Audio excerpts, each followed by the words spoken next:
మిథున్ రెడ్డి గారిని ఇంత దారుణంగా అక్రమంగా అరెస్ట్ చేసి ప్రతిపక్ష నోర్లు నొక్కే కార్యక్రమము ఇవాళ ఆంధ్రప్రదేశ్ ప్రభుత్వం చేస్తూ ఉంది. ఇవాళ జగనన్న వారియర్స్ మేమంతా కూడా ఖచ్చితంగా మీరు ఎన్ని అరెస్టులు చేసినా ఏం చేసినా ఎక్కడా కూడా వెనికేది లేదు, జడిసేది లేదు. ఇవాళ ఖచ్చితంగా మేమంతా కూడా పోరాడతాము.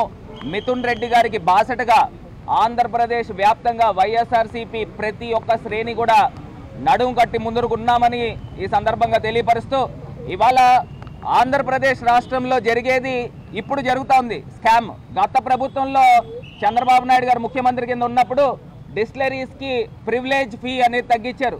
3,000 కోట్ల రూపాయలు ప్రివిలేజ్ ఫీ తగ్గించి అప్పుడు క్విట్ ప్రోకో జరిగింది. మళ్ళీ ఇప్పుడు సిండికేట్లతో ఏ రకంగా వ్యవహారం చేస్తూ ఉన్నారు. గతంలో లిక్కర్ సేల్స్ గణనీయంగా తగ్గింది, లిక్కర్ అమ్మకాలు గణనీయంగా తగ్గింది, రెవెన్యూ గణనీయంగా పెరిగింది. మరి ఈ రకంగా జరిగినప్పుడు స్కామ్ ఏ రకంగా జరిగింది? ఒక్క డిస్టిలరీకైనా పర్మిషన్ ఇచ్చామా? గతంలో చంద్రబాబు నాయుడు గారు కేవలం కొన్ని హ్యాండ్ పిక్ డిస్టిలరీలకు పర్మిషన్లు ఇచ్చి అక్కడి నుంచి స్కాములు జరిగినాయి. కానీ ఇప్పుడు మా ప్రభుత్వంలో గతంలో చంద్రబాబు నాయుడు గారు దిగిపోయే టైంకి 16,600 కోట్ల రూపాయలు సంవత్సరానికి ఆదాయం ఉంటే జగన్మోహన్ రెడ్డి గారు దిగిపోయే టైంకి 24,700 కోట్ల రూపాయల ఆదాయం పెరిగింది.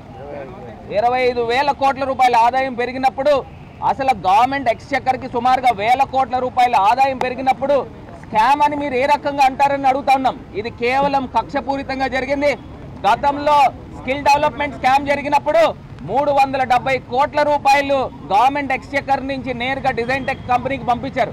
ఇవాళ ఎక్కడ జరిగిందని అడుగుతా ఉన్నాం. ఇది పూర్తిగా కక్ష సాధింపు జరుగుతూ ఉంది. ఖచ్చితంగా న్యాయ పోరాటాలపైన మాకు నమ్మకం ఉంది. న్యాయ పోరాటం చేస్తాము. ప్రతి వైఎస్ఆర్సీపీ శ్రేణి కూడా మిథున్ అన్నకి అండగా బాసటగా నిలబడతామని ఈ సందర్భంగా తెలియపరుస్తున్నాం.